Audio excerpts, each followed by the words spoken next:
Все больше народу с правого берега из деревень переправлялось по утрам на левый, луговой, где полным ходом шел сенокос. И баркас не вмещал всех, уплывал вторым рейсом. Но подходили еще опоздавшие, не успевшие и на него, просили Смолина: «Будь добр, перевези». Он бросал рыбалку и садился за весла. Иногда его подменяла Лена, научившаяся к тому времени прилично грести. Слава Саркисов приезжал к Бахтиным только на выходные, и Лене без него не очень жилось с Петей и Аней, она то и дело навещала Смолина. После одной из поездок с пассажирами на тот берег она вернулась сконфуженная. «Они предлагают мне деньги за перевоз». «Да? Так и суют в руки. Лодка, говорят, ваша, работа ваша. Так зря, что ли, перевозите, время тратите?» «Не обращайте внимания. Трудно отделаться. Вы скажите: у нас бесплатный перевоз, за доброе слово. Не нравится, вылезайте, ищите других перевозчиков». А однажды Лена обнаружила на корме, где сидела старушка с внучкой, 2 куриных яйца. Удивленная, показала их Смолину. «Откуда они в лодке? Ведь не было. Вывалились из корзинки у бабушки?» «Нет, конечно», – рассмеялся Смолин. «Раз мы не берем деньги, они стараются расплатиться хотя бы этим. Сами-то они не всегда получали за работу положенное. Но у них трезвая крестьянская психология, и они убеждены, что всякий труд должен вознаграждаться. Со мной они уже не раз проделывали такую штуку. То вареных яиц положат, то ватрушек. Да так незаметно, что и не увидишь. Что ж делать, осматривать лодку, когда выходят?» «Если вы любите яйца, то можете не стараться». «Люблю», – развеселилась Лена, – «да и птенцам они пригодятся». Смолин рыбачил, колол дрова для костра, а Лена играла с чернышом, искала мушек, червяков для трясогузок, которые подрастали, становились все прожорливее, и уходила в свой лагерь только тогда, когда ее настоятельно звали. «Лена, иди обедать!» В один из дней, когда сенокосцев было особенно много возле баркаса, она призналась Смолину, что очень бы хотела побывать с ними там, на лугах. «Чего же проще? Ну, неудобно. Приеду, буду глазеть». «Да, глазеть действительно неудобно. А что я могу делать? Взять грабли и ворошить сено. Сумею? Конечно, это не сложнее, чем управлять лодкой. Подождите, у меня в деревне есть 2 знакомые старушки. Они сегодня припоздали, еще не переправились туда. С ними я и отправлю вас. А вы тоже поедете с нами?» «Могу и я поехать». «А что будете там делать?» «Обо мне не беспокойтесь, найду себе занятия. Пожалуй, это толковая мысль — помочь им, а? У них, как видно, запарка. Боятся хорошие дни упустить, да и рожь уже налилась, скоро жатва». «И все-то вы знаете», — завистью произнесла Лена, — «и про рожь, и про запарку». Скоро появились сестры. Они шли по пескам одна за другой, след в след. Впереди Федосья Даниловна. «Вот», — заговорила она, указывая Смолину на младшую сестру, — «с ней ни отдых, ни работа. Сидела бы уж дома, коли не можется. Явимся последними, срам какой». «Митя, будь добр, перевези нас», — с виноватой улыбкой обратилась Таисия Даниловна. «С печкой я сегодня задержалась. Самая пора бы затопить, а я встать с постели не могу. Ноет и ноет в боку. Фельдшерица говорит: лежи, у тебя грыжа или аппендицит. Да ведь если на всякую хворь обращать внимание, так и помереть бы давно можно». «Ясное дело, надо было лежать», — ругала ее Федосья Даниловна. «Из-за тебя я опоздала». «Хорошо, я перевезу вас, только с условием, что вы возьмете с собой ее, сено ворошить». «Ее?» Сестры враз повернулись к Лене. «Неужто нашей крестьянской работы изведать захотела?» — спросила Таисия Даниловна. «Захотела», — несмело улыбнулась Лена. «Тогда и да, молоденьких нам ох как не хватает». Голову-то платком повяжи, платком!» Федосья Даниловна ткнула Лену пальцем в плечо. «Так накалит, что разламываться станет, а граблю мы тебе там подыщем». Смолин усадил женщин в лодку и, выгребая на стремнину, с нескрываемым любопытством наблюдал за Леной. Надолго ли хватит ее решимости? Может, струсит и вернется? Она сидела притихшая и улыбалась ему. Пересекли реку наискосок к заводе. «Ну, пошли, девонька, пошли!» — посмеивались сестры. «Вот бабы удивятся, что мы с пополнением». Они спустились в ложок, мимо кустов шиповника, к скошенному лугу, где лежала рядками просохшая трава и где десятка-полтора баб проворно работали граблями. Привязав лодку к оголившемуся корню тополя, Смолин зашагал в другую сторону.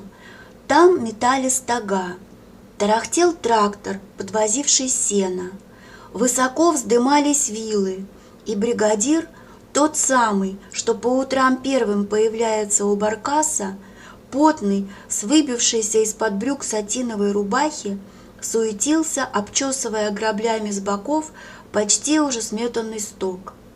Дюжая баба в просторной белой кофте, стоящая наверху и притаптывающая сено, увидела Смолина с высоты и крикнула весело: «Чего разгуливаешь, кавалер? Взял бы вилы, да подсобил!» «Затем и иду», — в тон ей ответил он. «Да знаешь ли, за какой конец вилы надо держать?» Все вокруг заулыбались. Смолин взял приставленные к копне деревянные вилы-трезубцы, поддел полный навильник и понес против ветра, высоко поднимая над собой. Швырнул прямо под ноги бабе. «Глядите-ка, умеет!» — захохотала она. «В деревне, что ли, рос?» «Где рос, там уже нет». И снова метнул наверх охапку душистого сена, перевитого мышиным горошком и диким клевером. «Эй, эй!» — остерегла она его. «Что все с одной стороны кидаешь? Кособокий сток выйдет!»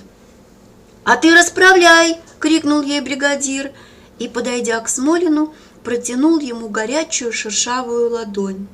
«Это ты толково надумал помочь нам. Рыбка твоя, Митя, никуда не денется». Оказывается, он знал его имя, наверное, от старушек. «А ветер, вишь, дует и дует, все с одной стороны, уж который день подряд. Надо полагать, и надует перемену погоды. Нам бы поскорее этот главный наш луг прибрать к рукам, а уж лесные-то делянки как-нибудь потом. Выдадутся погожие деньки. Не может быть, чтоб надолго разненастилось. Лето-то давно ли началось?» Из-за курчавых дубов, набирая высоту, с ревом промчался самолет. Тень от него стремительно перескакивала с кустов на ромашковые поляны, закрыв на миг солнце от работающих у стога. Могучая машина все круче взбиралась вверх и пошла за вздыбившийся правый берег на северо-восток. «Ан-24», — безошибочно определил Смолин, — «в Салехард, а то и дальше, в Норильск или на Диксон, со свежей кубанской вишней и ранними абрикосами для полярников». Он знал этот рейс, как и всех тех, кто находился сейчас на борту самолета. Первого пилота Яшу Амельчука, его помощников Ивана Быкова, Гришу Сизова. Все то, что происходило сейчас там в кабине, было ему известно до мельчайших подробностей, и он впервые за время отпуска почувствовал, что начинает тосковать по работе, по этой высоте и простору, который открывался перед парнями. Ведь пройдет немногим более часа, как полоса лесов под крылом самолета начнет редеть, мельчать, появятся плешины болот, озера, а там и тундра, заполярный север, который почему-то необъяснимо тянет к себе Смолина. И он, на удивление товарищам, старается отказаться от южных трасс, чтобы летать туда, к океану, но ему пока что в этом не везет. В Заполярье самолетов уходит мало, только спецрейсы, а на них хорошо себя зарекомендовали экипажи Яши Амельчука и Олега Иващенко. «Эй, чего задумался?» — кричит баба со стога. «Взял вилы? Так не волынь! Сейчас, еще не освоился!» Он стал метать раз за разом, все ловчее поддевая сено, и рубаха его взмокла, выбилась, как и у бригадира из-под ремня. Смолин скинул ее, обнажился до пояса. «Эге, да ты не заезжий, видать, силы-то много! А ну давай еще! А ну еще!» Она проворно снимала с вил сено граблями и притаптывала. «Чего ты его подзадориваешь, Дарья?» — ругнул ее бригадир. «Человек не нанялся к тебе, пришел поработать ради собственного удовольствия. А мы его кулешом нашинским накормим, квасом деревенским, да сытечка напоем!» — хохотала она. К полудню сметали 2 стога, и когда повариха позвала всех на обед, и Смолин пошел вместе со всеми, перекинув через плечо прокалившуюся на солнце рубаху, то Лена уже сидела у шалашей с бабами. Улыбнулась ему. В платочке, повязанном аккуратно, она выделялась молодостью и вполне могла сойти за красивую деревенскую девушку. «Как успехи?» – спросил он ее. «Во!» – показала она ему большой палец. Никто не хотел есть, и повариха начерпала квасу из жбана, вкопанного в землю у родников. Все пили жадно, шли к реке сполоснуться, и лишь потом, поостыв, принялись за кулеш. Угостили и Смолина с Леной. «Ешьте, не скромничайте, заработали», — посмеивалась словоохотливая Дарья. «А молодушка у тебя, парень, ничего, подходящая». «Какая она ему молодушка?» — зыркнула на нее глазами Федосья Даниловна. «Девушка еще». «Ну, а я-то подумала». «Ты чего, Тайка, присмирела, опять за бок держишься?» «Ой, ноет чего-то». «Так отправляйся домой».